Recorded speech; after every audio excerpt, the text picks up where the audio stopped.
자, 여러분, 이번 시간부터는 우리가 파트 1 재무회계를 볼 거예요. 그래서 이번 시간은 1장에 재무회계가 뭐고, 재무제표가 뭐가 있는지, 그런 내용 볼 거고요.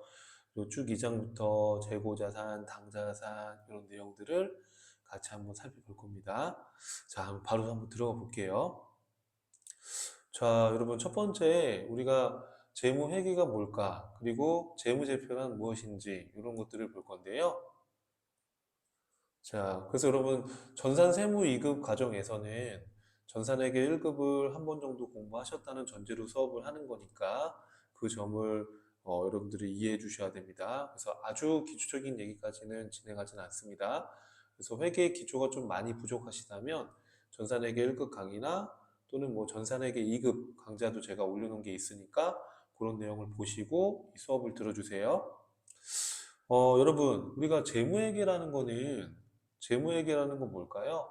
자, 우리 북이라는 건 단순히 장부 기록하는 걸 북이라고 하고요. 우리가 회계라는 것은 이 장부 기록을 통해서 나온 이런 재무제표를 정필요로 하는 정보 이용자에게 정보를 전달하는 과정까지가 우리가 회계가 됩니다. 자, 회계. 근데 이 회계라는 것은 이 밑에 나와 있지만 재무회계와 관리회계로 구분해 볼 수가 있어요. 그래서 재무회계라는 거는 이 기업의 외부 정보 이용자에게 회계 정보를 제공해 주는 것을 목적으로 하는 거예요. 그래서 우리가 재무회계다라고 하면요. 재무회계라고 하면 이 회계 정보를 필요로 하는 정보 이용자에게 유용한 회계 정보를 전달하는 것이 바로 회계학의 의미가 되겠습니다. 정확히 말하면 재무회계는 이렇게 외부 정보 이용자에게 전달하는 것이다. 이렇게 이해를 해주시면 되겠습니다. 그럼 여러분, 기업을 둘러싸고 있는 정보 이용자는 누가 있을까요? 기업을 둘러싸고 있는 기업의 각종 이해관계자, 정보 이용자를 이해관계자라고도 하는데요. 예를 들어서 여러분, 이 기업의 경영자도 있을 거고요. 그리고 이 기업에 돈을 투자한 투자자도 있을 거고요. 그리고 이 기업에 은행과 같이 돈을 받아내야 될 채권자도 있을 거예요. 이 밖에도 정부도 있을 거고 이렇게 다양한 정보 이용자들이 이 기업을 둘러싸고 있을 텐데 이 정보 이용자에 따라서 우리 회계학이라는 학문을 크게 재무회계와 관리회계로 구분해 볼 수 있어요.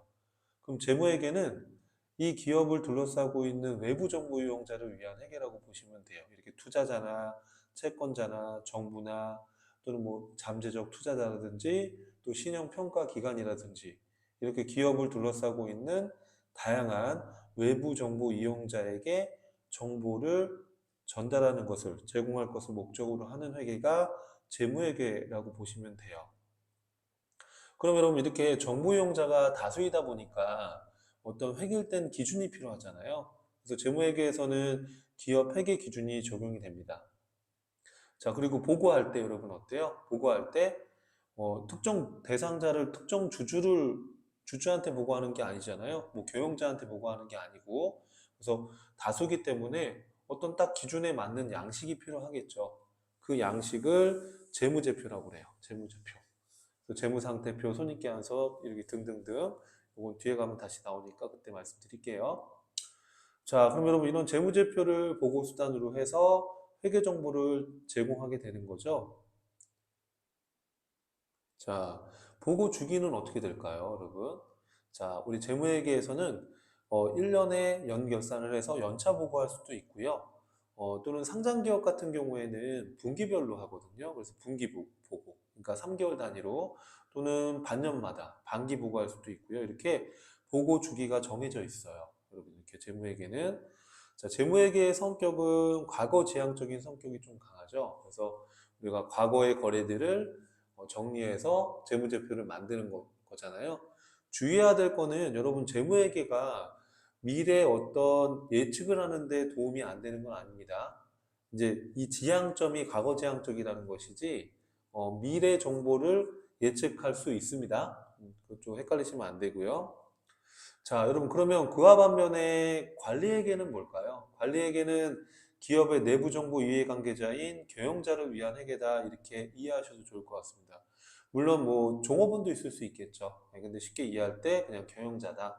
그래서 이런 경영자에게 어떤 회계 정보를 제공해 주기 위한 것을 목적으로 한다. 즉, 경영자뿐만 아니라 뭐 내부 정보 이용자, 뭐 종업원이 될 수도 있고요. 그래서 내부 정보 이용자에게 유용한 정보를 전달하기 위한 게 관리 회계다라는 거예요. 자, 그렇기 때문에 쉽게 말하면 우리가 속된 말로 사장님이라고 얘기하잖아요. 사장님이 원하는 정보를 주면 되는 거예요. 뭐 예를 들어서 올해 이번 달 매출 현황을 좀 뽑아와봐. 뭐 이렇게 요청할 수도 있고요, 경영자가. 그렇기 때문에 이게 뭐 특정한 기준이 존재하지 않아요. 특정한 회계 기준이 없습니다. 그리고 일정한 양식이 정해져 있는 게 아니에요. 여긴 뭐 특수목적 보고서다 이렇게 했는데 뭐 양식이 정해진 게 아니라는 거예요. 뭐 경영자가 뭐 예를 들어서 뭐 제품 품목별로 현황 좀 뽑아와봐. 그러면 그렇게 해주면 되는 거죠. 뭐 우리가 재무회계에서처럼 딱 정해져 있는 그런 양식이 있는 게 아닙니다. 또 보고 주기는요, 딱 약속된 날짜가 있는 게 아니라 경영자가 필요로 할 때, 요청할 때 수시로 보고를 해주는 거죠. 여기 수시로 이렇게 생각하시면 되고, 다만 이제 이 정보의 특성이 좀 미래지향적이죠. 무슨 얘기냐면 이제 경영자의 의사결정은 주로 미래와 관련된 것들이 많잖아요. 그래서 예를 들어서 뭐 특정 뭐 예를 들어서 제품이 이게 뭐 다음 달에 얼만큼 팔릴 수 있을지 이런 걸 예측할 수도 있는 거고요. 그래서 미래지향적이다라는 거예요. 그래서 지금 요 표 여러분 제가 해놓은 거 요거는 객관식 문제에서 다음 중 재무회계 내용 좀 맞는 거 틀린 거에서 이걸 막 뒤섞어 놓고 답을 찾게끔 이게 나오니까요. 요 내용은 꼭 정리를 잘 해주셔야 됩니다. 자, 그럼 여러분 우리 재무회계 같은 경우에는 기업 회계 기준이 있다라고 말씀드렸는데 기업 회계 기준이라는 것은 이제 우리가 재무회계를 할 때 이 어떤 지켜야 될 원칙을 세우는 거잖아요. 그래서 우리가 일정 이상의 자산 규모에 해당하는 이 법인 기업 같은 경우에 외부 감사를 또 받아야 됩니다. 그래서 감사받을 때 이제 회계 기준을 적용해야 되는데요. 자, 우리나라는 이제 아주 예전에는 이제 우리나라 국내에서 적용되는 기준, 일반 기업 회계 기준이 다 적용이 됐었지만, 이제 바뀐 부분이, 이제 국제회계 기준이 도입이 됐죠. 그래서 도입된 지도 꽤 오래됐습니다. 그죠? 그래서 우리나라는 현재 한국채택국제회계 기준, 우리 KIFRS 하고 일반 기업 회계 기준, 그리고 여러분 요거는 잘 모르시는 분들도 있을 텐데 중소기업 회계 기준이라고 해서 이제 규모가 조그만 기업들은 이거 회계 기준을 다 따라하기가 힘들잖아요. 그래서 이제 간편하게 이제 회계 처리할 수 있도록 이제 조그만 기업들을 위해서 중소기업 회계 기준이라는 것도 있어요, 사실은. 자, 이렇게 세 가지로 구분이 되어 있는데 우리 전산 세무 2급 시험에서는 이제 주로 일반 기업 회계 기준으로 시험 출제가 주로 되기 때문에 특별한 언급이 없는 한 일반 기업 회계 기준으로 이 교재를 집필하였음을 제가 미리 말씀을 드리고요. 음. 자, 그래서 기업 회계 기준이라는 게 있다는 거 한번 가볍게 읽어보시면 될 것 같아요. 자, 그럼 여러분 우리가 재무회계라는 거는 외부 정보 이용자에게 재무제표를 전달하는 거잖아요. 그럼 이 재무제표의 종류가 뭐가 있고 각각의 재무제표가 어떤 의미가 있는지를 한번 우리가 생각해 보면 자, 정보 이용자에게 우리가 회계의 결과물인 이런 재무제표를 기준 가지고서 회계 정보를 전달하는데 재무제표는 크게 5가지가 있죠. 뭐가 있어요, 여러분? 재무상태표, 손익계산서, 현금흐름표, 자본변동표, 주석이라는 것도 재무제표에 들어갑니다. 그럼 재무상태표는 일정 시점에 그 기업의 자산, 부채, 자본의 현황을 나타낸 보고서입니다. 자, 손익계산서는 일정 기간 동안에 그 기업의 수익과 비용에 대한 경영 성과에 대한 정보를 제공하는 보고서죠. 그렇죠?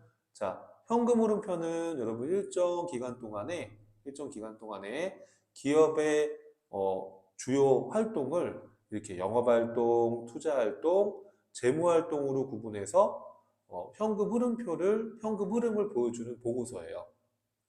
여러분, 우리가 손익계산서 같은 경우에는 발생 기준에 의해서 우리가 손익계산서를 만들잖아요. 손익계산서는 발생 기준에 의해서 우리가 당기순이익을 측정합니다. 발생 기준에 의해서. 그럼 여러분 손익계산서에 만약에 단기순이익이 만약에 100억이 있다라고 가정하면요. 이 100억이 진짜 현금이 있는 건 아니죠. 이 100억 중에서 차량 운반구에 들어가 있을 수도 있고 아직 현금 회수가 안 돼서 외상매출금의 금액이 들어가 있을 수도 있고요. 즉 발생기준이라는 건 현금이 들어오거나 나가지 않아도 수익 비용을 인식을 했다는 얘기예요. 그러면 손익계산서에 나와 있는 이 당기순이익은 이 기업의 현금 흐름을 보여주지 못해요. 그렇죠. 그래서 기업에서는 이 발생기준으로 작성된 손익계산서를 보완하기 위해서 현금 기준에 의해서 기업의 현금의 흐름을 파악하기 위해서 작성하는 게 현금 흐름표예요. 그러면 손익계산서에 당기순이익이 100억이 났지만 이 중에 현금이 안 들어온 게 30억이 있어요. 매출 채권으로 갖고 있는 게. 그리고 현금이 들어온 게 70억이에요. 그러면 이게 지금 현금 흐름이 얼마다라고 우리가 이걸 파악할 수가 있단 말이에요. 자, 그래서 우리가 현금 흐름표를 작성을 하는 거다라고 보시면 돼요. 자, 그래서 현금 흐름표는 여러분 구조가 어떤 식으로 되어 있냐면 잠깐 소개시켜 드리면요. 이런 식으로 되어 있어요. 자, 이렇게 이제 현금 흐름표라고 해가지고요. 현금 흐름표 일정 기간 동안의 현금 흐름. 첫 번째로는 이제 영업 활동. 기업의 주요 활동의 가장 중요한 활동이 영업 활동이잖아요. 그럼 영업 활동에서 현금이 얼마 들어오고 현금이 얼마 나갔다 이렇게 이제 금액을 짓게 하고요. 또 여러분 우리 기업의 경영 활동은 또 뭐가 있어요? 그렇죠. 투자 활동. 그렇죠? 투자 활동. 투자 활동이라는 거는 뭐 기기 장치를 산다든지 설비 투자를 한다든지 또 뭐 기계를 처분할 수도 있고요. 그 과정에서 현금이 들어오거나 나갔을 거예요. 이렇게. 그렇죠? 자, 그리고 재무활동. 자, 재무활동이라는 거는 주식을 발행해서 자금을 조달하거나 사채를 발행하거나 차입을 한다든지 이런 활동에서 현금이 들어오거나 또 상환을 하게 되면 현금이 나갈 수도 있잖아요. 현금 기준에 의해서 이렇게 해서 우리가 현금 흐름표를 작성해서 각 활동별로 현금이 얼마 들어오고 나갔는지를 분석하는 거예요. 이렇게 하게 되면 이 금액이 얼마가 나올 거 아니에요. 그죠? 예를 들어서 이 금액이 100원이에요. 이렇게요. 그런데 여러분 보니까 기초에 1월 1일 날 기초에 여기서 말하는 현금이라는 거는 그 현금을 말하는 게 아니고요. 현금이 현금성 자산. 요 현금이 현금성 자산. 그 현금이 예를 들어서 500원이 이렇게 있었다 해봐요.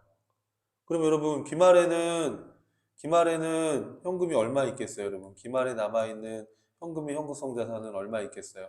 그렇죠. 100원 있었는데 500원이 더 플러스가 됐으면 600원이 이렇게 현금이 있을 거 아니에요. 그렇죠.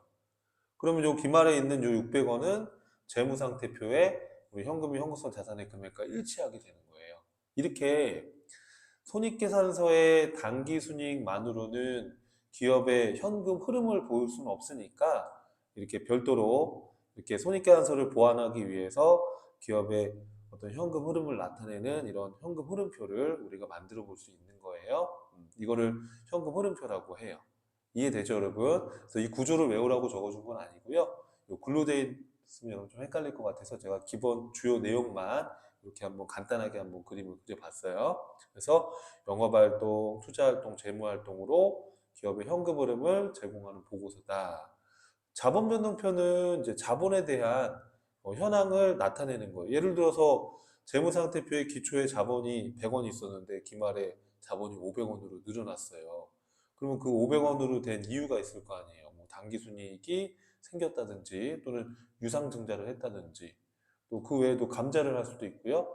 그래서 기초자본과 기말자본의 그 차이가 나는 그 변동 현황을 자본의 구성 항목별로 우리 자본금, 자본잉여금, 자본조정, 기타 포괄손익, 누계액, 이익여금 이런 거 여러분 들어본 적 있죠, 그죠?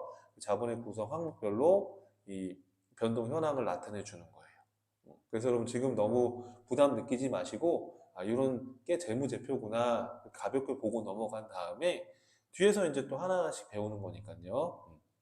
자본 변동표. 자, 그럼 주석이라는 거는 뭐냐 하면 재무제표에 이거를 숫자로 표현하는데 한계가 있는 것들이 있어요. 예를 들어서 뭐 재무상태표에 뭐 예금에 금액이 있는데 이 예금이 사용이 제한되어 있는 특이한 예금이에요. 그런 정보들은 우리가 숫자로만 이거를 정보 이용자한테 이해를 시킬 수가 없잖아요. 그래서 뭐 그 특정 계정에 대해서 뭐 주석을 달아서 뭐 별표 1번 해가지고 그 밑에 1번 딱 해가지고 재무제표 본문 별지로 이렇게 설명을 해주는 거예요. 설명. 아, 요 재무상태표나 뭐 여기에 어떠한 항목들은 이러이러한 구체적인 내역입니다라고 이해하겠어요, 여러분들? 그래서 이런 거 주석이라고 하는 거예요. 참고로 손익계산서하고 현금흐름표하고 자본변동표는 요것들 있잖아요. 요거는 우리가 동태적 보고서라고 해요. 왜 그러냐면 일정 기간에 따라서 정보를 우리가 이렇게 만들어내는 건데 재무상태표는 일정 시점이에요. 그래서 이거를 동태적 보고서다, 아니, 정태적 보고서다 이렇게도 불러요. 그래서 재무상태표를 일정 시점에 대한 거니까 정태적 보고서다. 우리 사진처럼 딱 특정 시점인 거고 손익계산서 현금흐름표 자본변동표는 플로우 일정 기간에 대한 거니까 이걸 동태적 보고서다 이렇게 우리 동영상처럼 이렇게 흘러가는 개념이니까요. 그렇게 해서 구분하기도 합니다. 자, 그래서 여러분 재무제표 종류가 몇 가지가 있다고요? 5가지 한 번만 불러주세요. 어떤 거? 재무상태표, 손익계산서, 현금흐름표, 자본변동표, 그렇죠 주석. 5가지를 재무제표라고 하는 겁니다. 이 5가지가 아닌 경우는 재무제표가 되는 게 아니에요. 뭐 학계잔액 시산표, 뭐 제조원가 명세서, 뭐 이런 것들은 재무제표가 될 수 없는 거예요, 여러분. 알겠죠? 재무제표에 포함되지 않는 겁니다. 재무제표는 요 5가지만. 자, 재무상태표에 대한 이야기를 한번 해볼게요. 재무상태표. 재무상태표는 우리가 방금 얘기한 것처럼 일정 시점의 재산의 현황을 보여주는 보고서다. 그렇죠? 근데 여러분, 이 재무상태표 구조를 보면 자산, 부채, 자본을 구분해 놨죠. 그렇죠? 구분해 놨어요. 어떻게 구분해 놨어요? 우리 1년을 기준으로 해서 유동자산과 비유동자산, 또 유동부채와 비유동부채로 자산과 부채를 구분해 놨어요. 그렇죠? 또 자본의 경우에는 이 자본거래와 관련된 건 자본금, 자본잉여금, 자본조정, 또 자본거래와 관련이 없는 이런 미실현된 기타 포괄손익 누계, 또 우리 당기순이익이 나면 그만큼 또 이익잉여금에 반영을 해주는 이렇게 해서 5가지로 구분해 놨고 유동자산, 비유동자산, 유동부채, 비유동부채 이해되시죠? 자, 근데 여러분 요 유동자산은 또 판매 과정을 거쳐서 1년 이내에 현금화할 수 있는 재고자산과 판매 과정을 거치지 않고 현금화할 수 있는 당좌자산으로 구분해 놨어요. 이 안에는 뭐 많은 개정 과목들이 있죠. 이건 이제 뒤에 가서 본론에 가서 이제 여러분 우리가 이야기를 하면 될 것 같아요. 이렇게 구분이 되어 있다라는 것 정도 한번 리마인드 하시면 될 것 같아요. 자, 부채는 유동부채, 외상매입금, 미지급금, 뭐 단기차입금, 지급어음 이런 것들 여러분 전산회계 1급 때 배웠던 것들 이런 것들이 유동부채, 그다음에 장기차입금, 사채, 퇴직급여 충당부채 이런 것들은 이제 비유동부채 이렇게 해서 1년 이내에 현금화되냐, 1년 이후에 현금화되냐 이렇게 유동성 배열법이라고 하죠. 이런 거를 그래서 이렇게 유동성이 높은 것부터 먼저 배열해서 이렇게 재무상태표를 구성하고 있다라는 거예요. 그래서 여러분 이런 것들은 한번 쭉 보시고 어차피 뒤에 가서 하나하나씩 공부하게 될 내용인데 이렇게 한번 가볍게 보시면 되지 않을까 싶어요. 자, 자산은 아까 설명 다 했어요. 그죠? 자산은 유동자산, 비유동자산. 또 자산은 여러분 결산일로부터 1년 이내에 현금화될 수 있는 자산인데 또 당좌와 재고자산으로 구분한다라고 말씀드렸죠. 비유동자산은 1년 이후에 현금화되는 거죠. 그래서 투자, 유형, 무형, 기타 비유동. 그래서 저는 이제 오프라인 수업할 때 학생분들한테 요거 외울 때 당재, 투유, 무기 이렇게 외워라 그냥 제가 이렇게 얘기를 하거든요. 그래서 이건 이렇게 기본적인 구조는 암기하고 있어야 돼요. 이렇게 자, 우리 당재, 투유, 무기 이렇게 해서 앞자 따가지고 이렇게 한번 외워보세요. 그래서 유동자산은 당자와 재고. 당자는 판매 과정 없이 1년 이내에 현금화되는 거죠. 그렇죠? 그래서 뭐 현금, 보통예금, 외상매출금, 바들어음, 또 여러분 미수금, 또 어떤 거 기억나요? 단기 대여금, 그죠? 단기 매매 증권, 단기 금융상품, 그런 것들. 그리고 뒤에 가서 이제 하나씩 배우면 되는 거니까요. 재고자산은 판매 과정을 거쳐서 현금화 되는데 1년 이내에 현금화 되는 거. 자, 우리 상품이나 제품 이런 거 팔아야지 돈이 들어오죠. 원재료나 제공품은 이제 어차피 원재료는 제품 만들 때 투입될 거잖아요. 그래서 이건 이제 어차피 제품화돼서 팔릴 거고요. 그죠? 제공품도 가공 중에 있는 거 제공품이라고 하는데 어차피 완성돼서 팔릴 거니까 궁극적으로 판매 목적이죠. 그죠? 판매 목적으로 보유하고 있는 자산이 재고자산이다. 이렇게 생각하시면 되겠습니다. 자, 투자 자산은 장기 투자 목적이고요. 그렇죠? 장기 금융상품, 투자 부동산, 이렇게 장기 투자한 이런 유가증권. 여러분, 그 전산회계 1급 공부할 때 매도 가능 증권, 뭐 만기 보유 증권 이런 거 들어보셨죠? 그런 것들이에요. 유형 자산은 영업활동 사용 목적으로 보유하고 있는 물리적 실체가 있는 건물, 차량, 뭐 기계 이런 것들이죠. 자, 무형 자산은 똑같이 영업활동 사용 목적 자산인데 물리적 실체가 없는 어떤 권리 같은 것들. 그렇죠? 그래서 식별 가능하고 통제할 수 있다면 무형 자산으로 구분하고 있습니다. 자, 기타 비유동 자산은 이런 투자 유형 무형 자산에 속하지 않는 비유동 자산. 대표적으로 보증금. 자, 우리가 월세 보증금을 만약에 집주인한테 냈다 그러면 이건 나중에 돌려받을 수 있는 자산인데 이거는 뭐 투자도 유형도 무형도 아니잖아요. 그냥 보증금이니까 그렇게 애매한 것들은 그냥 기타 비유동 자산 이렇게. 그죠? 그 자산을 이렇게 6가지로 구분해 놨다. 가볍게 한번 읽어보시고 넘어가시면 될 것 같아요. 자, 부채입니다. 여러분, 부채는 유동부채와 비유동부채로 구분이 되는 거 맞죠? 유동부채는 1년 이내에 상환해야 되는 부채죠. 어떤 거 기억나세요, 여러분? 전산회계 1급 공부할 때 우리 외상매입금, 지급어음, 단기차입금, 미지급금, 그죠? 또 어떤 거 있었어요? 뭐 선수금, 예수금 그런 거, 가수금 이런 게 다 유동부채입니다. 뒤에 가서 또 자세히 또 설명드릴게요. 자, 비유동부채는 1년 이후에 현금화되는 현금으로 상환해야 될 것들. 그러니까 현금이 아니더라도 1년 이후에 갚아야 될 부채들, 그죠? 뭐 장기차입금, 사채, 퇴직급여 충당 부채, 뭐 이런 것들이잖아요. 이것도 뒤에 가서 아주 쉽게 설명드릴 거니까 지금은 기본 구조만 한번 보시면 되겠습니다. 자, 우리 자본은 아까 미리 말씀드렸지만 다시 한번 확인만 해보면, 자, 우리 주식회사의 자본의 경우에는 이렇게 회사와 주주와 주식을 사고 파는 이런 자본 거래가 존재하게 돼요. 그죠? 그래서 이런 자본 거래와 관련해서는 이렇게 자본의 증감이 발생하게 되는데 자본은 크게 5가지로 구분하죠, 여러분. 자본금, 자본잉여금, 자본조정, 기타 포괄손익 누계액, 이익잉여금. 자, 제가 지금 이 설명을 쭉 할 건데 혹시 좀 이해가 안 가도 괜찮아요. 그리고 이 자본 파트에 가서 조목조목 설명드릴 거니까 그냥 편안하게 한번 들어보는 거예요. 자본금은 여러분 주식회사가 주식을 발행해서 주식을 발행한 액면금액을 의미하는 거예요. 발행 주식수의 한 주당 액면금액. 그래서 최소한의 우리가 한 주당 받아내야 될 최소한의 법정 자본금. 그래서 자본금은 이게 보통주와 우선주로 또 구분해 볼 수가 있거든요. 뭐 참고로 보통주는 의결권을 행사할 수 있는 표준이 되는 주식이라고 보시면 돼요. 네, 그래서 그 외에 이제 우선주는 의결권은 없지만 이제 우선적 지위가 있는 이런 주식이 또 우선주가 될 수 있어요. 그래서 어찌되었든 간에 우리가 보통주와 우선주를 구분한다는 것 정도 한번 가볍게 보고요. 구체적인 설명은 뒤에 자본 파트 가서 또 조목조목 설명드릴 거니까 가볍게 한번 들어보십시오. 자본 잉여금은 자본 거래와 관련된 이익 성격이라고 보면 되는데요. 여러분, 자본 거래와 관련해서 발생된 우리가 자본 거래와 관련해서 발생된 이익은 절대로 손익계산서의 수익이 될 수 없어요. 왜냐하면 주주와의 자본 거래니까요. 예를 들어서 여러분 초보자들이 아니실 거니까 자, 액면 10,000원짜리를 15,000원 받으면 5,000원이 이익인가요? 아니죠. 5,000원은 이익이 아니라 투자받은 자본이죠, 자본.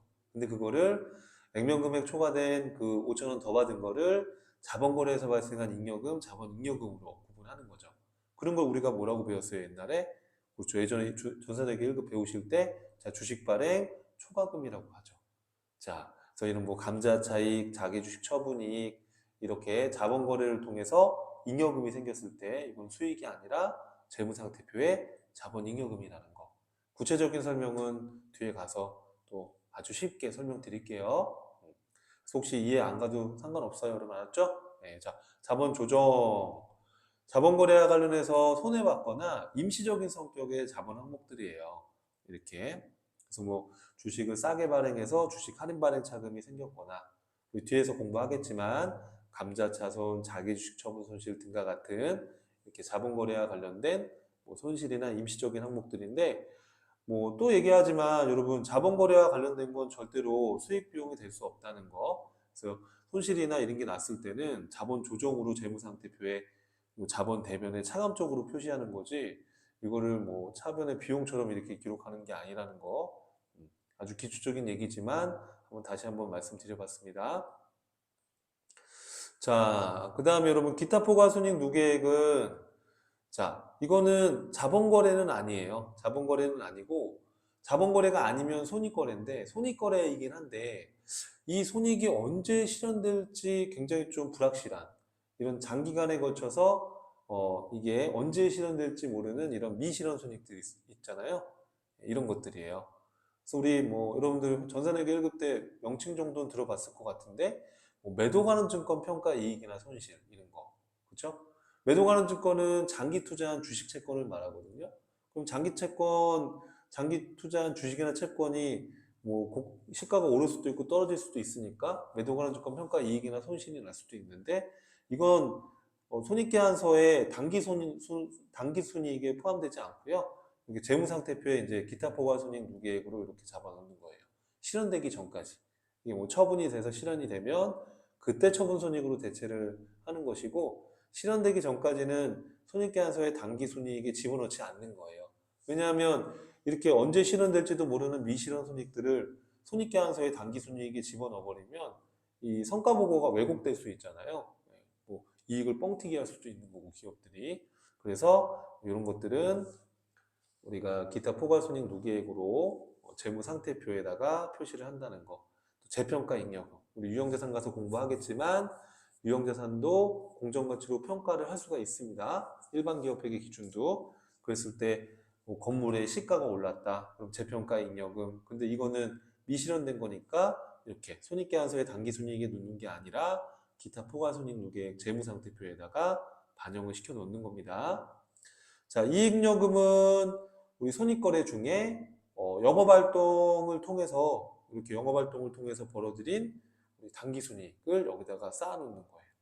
만약에 여러분 회사가 수익보다 비용 지출한 게 많아서 단기 순손실이 났다 그러면 이때는 이제 미처리 결손금이라고 해서 자본이 그만큼 줄어들었다라고 표시를 해주는 거예요.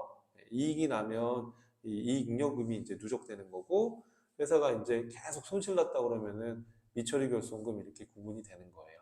이해하시겠죠, 여러분? 자, 그래서 우리가 재무상태표의 자산부채 자본의 구조에 대해서 간략하게 좀 말씀을 드렸어요. 자, 그 다음에 이제 손익계산서예요, 여러분. 손익계산서는 일정 기간 동안의 경영성과를 보여주기 위한 보고서죠. 경영성과는 일정 기간 동안 벌어들인 수익과 비용을 차감해서 순손익을 보고해주는 거. 이게 경영성과죠. 자, 그럼 우리가 수익은 주된 영업활동과 관련된 영업수익이 있고요. 영업활동과 관련이 없는 영업 외수익으로 구분해 볼 수 있어요. 주된 영업과 관련된 영업수익이라는 거는 제조기업은 상품 매출이고요. 제조업은 제품 매출이고요. 서비스업은 용역 수익이죠. 그렇죠?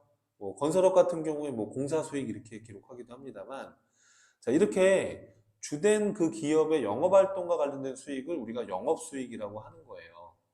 그럼 영업활동과 관련이 없는 수익도 있잖아요. 그죠? 뭐 이자를 받았다든지, 뭐 유형자산을 어쩌다가 한번 처분했다든지, 그죠? 또는 여긴 적혀 있진 않지만, 뭐 단기 매매주권 처분 이익이라든지, 그죠? 또는 뭐 자비익이라든지, 이렇게 주된 영업활동과 관련이 없는 수익을 영업 외 수익이라고 하는 거예요. 그럼 비용에는 어떤 것들이 있을까요? 이 영업 수익과 대응되는 영업 비용이 있겠죠. 그럼 영업 비용이라는 거는 우리가 물건을 사서 팔거나 만들어 파는 거니까 그 팔려나간 물건의 원가, 팔려나간 상품이나 제품의 원가, 매출 원가가 되는 거죠. 그렇죠? 그래서 상기업이다 그러면 상품이 팔려나간 원가는 상품 매출 원가 비용이 되는 거고요. 제조업에서 제품이 팔려나갔다 그러면 제품 매출원가 비용이 되는 거고요. 그 다음에 서비스업 용역 수익과 관련된 거다 그러면 뭐 용역 비용이 있을 수도 있죠. 이해되시죠? 자, 그럼 영업활동이라는 거는 이 물건만 파는 게 아니잖아요. 이 물건을 팔기 위해서 판매활동이나 관리활동을 다양하게 하겠죠. 그럼 판매나 관리활동과 관련된 이런 영업을 위한 판매나 관리활동과 관련된 비용들이 있을 거예요. 주로 이제 빗자루 끝나는 게 많죠, 여러분. 그죠? 뭐, 예를 들면 광고 선전비, 그럼 접대비라는 표현을 이제 안 쓰죠? 접대비라는 표현을 안 쓰고요. 요거 좀 고쳐볼까요, 여러분? 요거를 기업 업무 추진비라는 표현을 써요. 기업 업무 추진비. 그래서 요 용어가 조금 바뀌었어요. 접대비라는 표현을 안 쓰고 뭐 그냥 기업 업무 추진비다 그러면 여러분 사실은 머릿속으로 그냥 접대비 이렇게 이해를 해도 괜찮아요. 용어만 바뀐 거지 뭐 다른 건 다 똑같으니까요. 자, 그 다음에 또 뭐 있어요, 여러분? 자, 세금과 공과.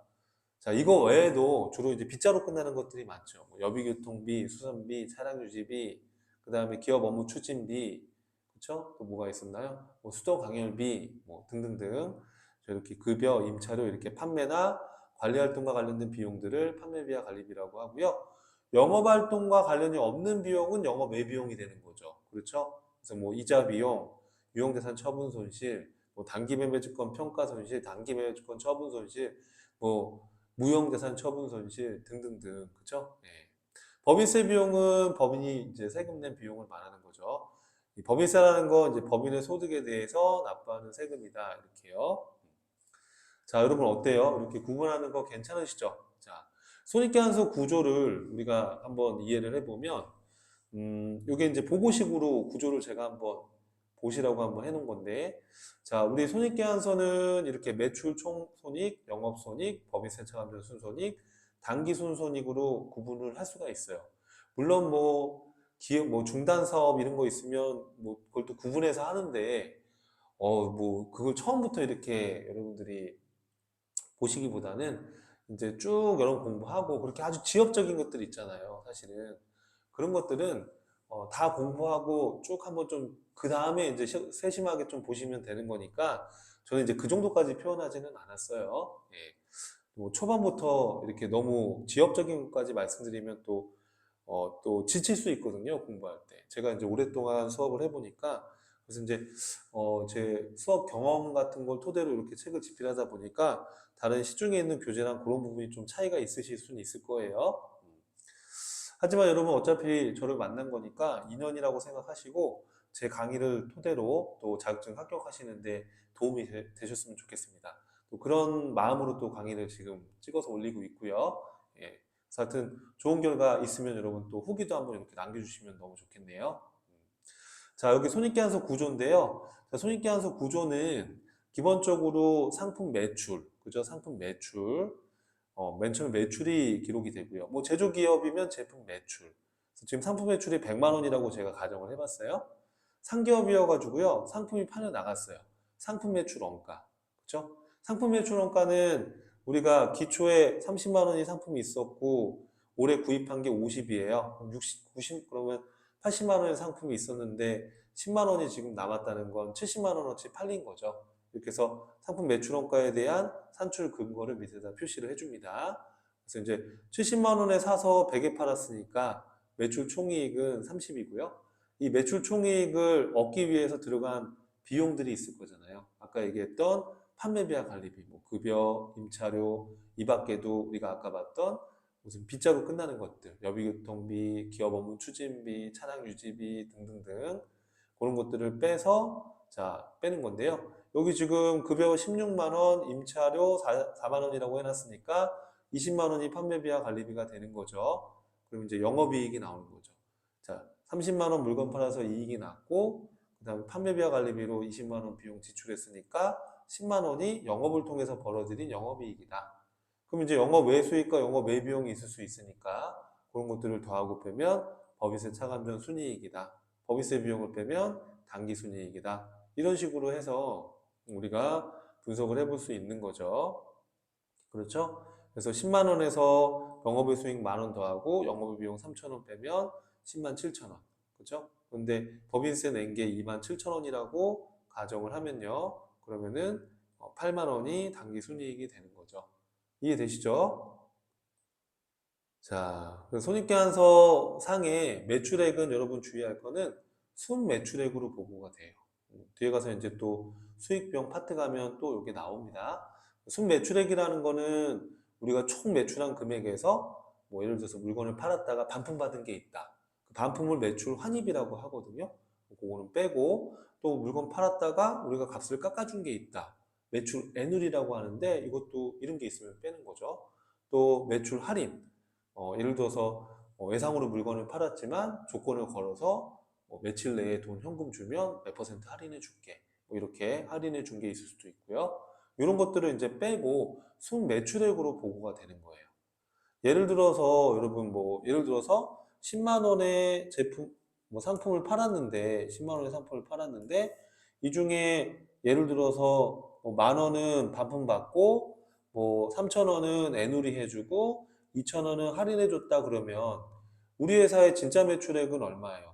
10만 원에서 만 원 빼고 3천 원 빼고 2천 원 빼고 진짜 매출액은 8만 5천 원인가요, 여러분?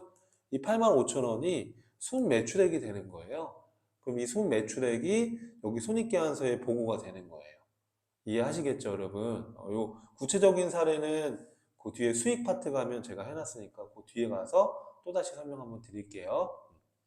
자, 그 다음에 우리 재무제표에 그 다음에 재무제표에 해당하는 게 또 뭐가 있어요, 여러분? 그렇죠. 자본 변동표, 자본 변동표. 이건 아까 말씀드린 것처럼 일정 기간 동안의 자본의 변동 상황을 자본의 항목별로 증가 원인을 나타낸 거다라는 거예요. 그래서 우리가 여러분 이 자본 변동표가 실제 양식을 보면 이런 식이에요, 사실은. 실제 양식은 이렇게 자본의 항목들이 있잖아요, 여러분. 예를 들어서 우리가 뭐 있어요?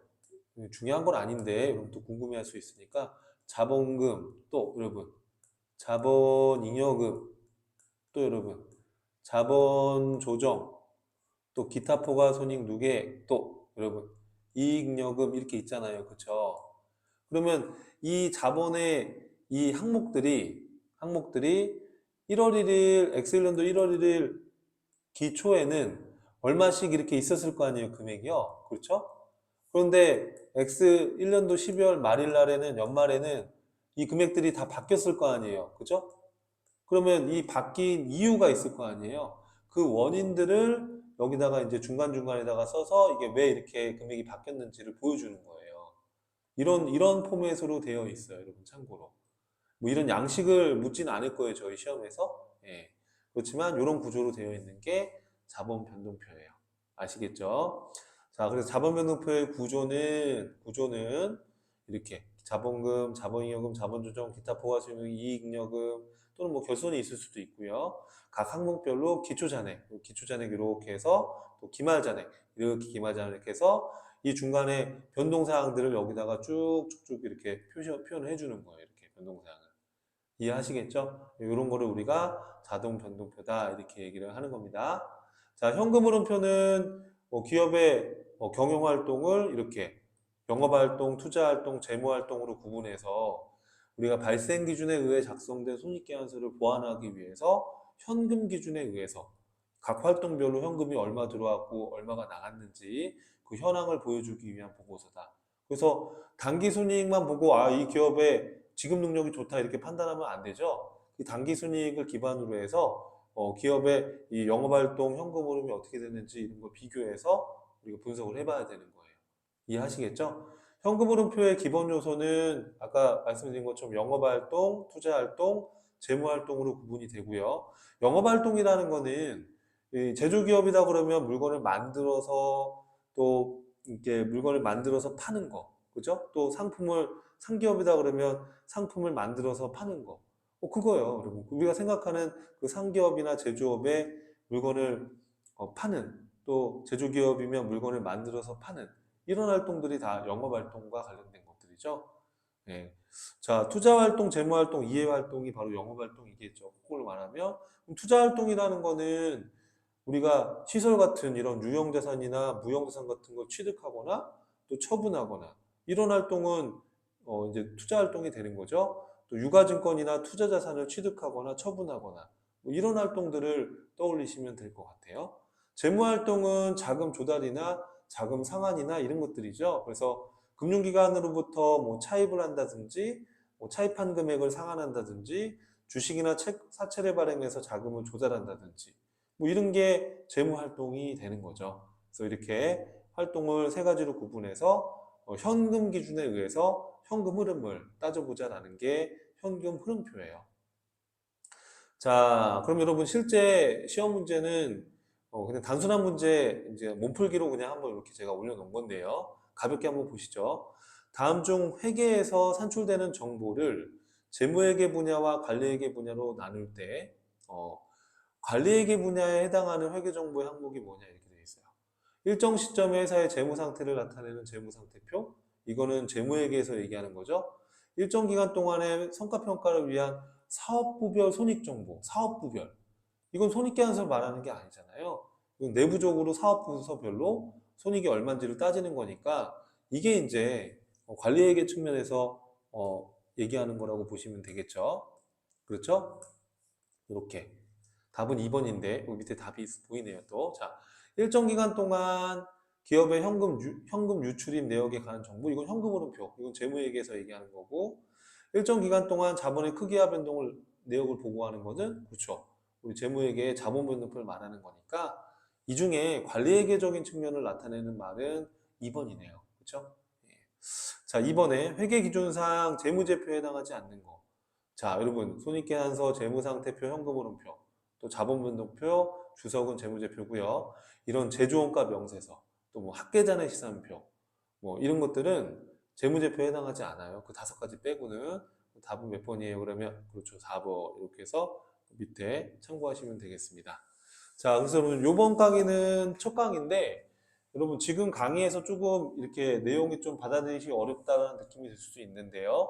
그건 이제 후반부에서 이제 하나하나씩 공부를 하는 거기 때문에 조금 미흡한 점이 있어도 괜찮으니까 이렇게 우리가 재무회계라는 거가 구성되어 있다. 재무제표가 이런 것들이다.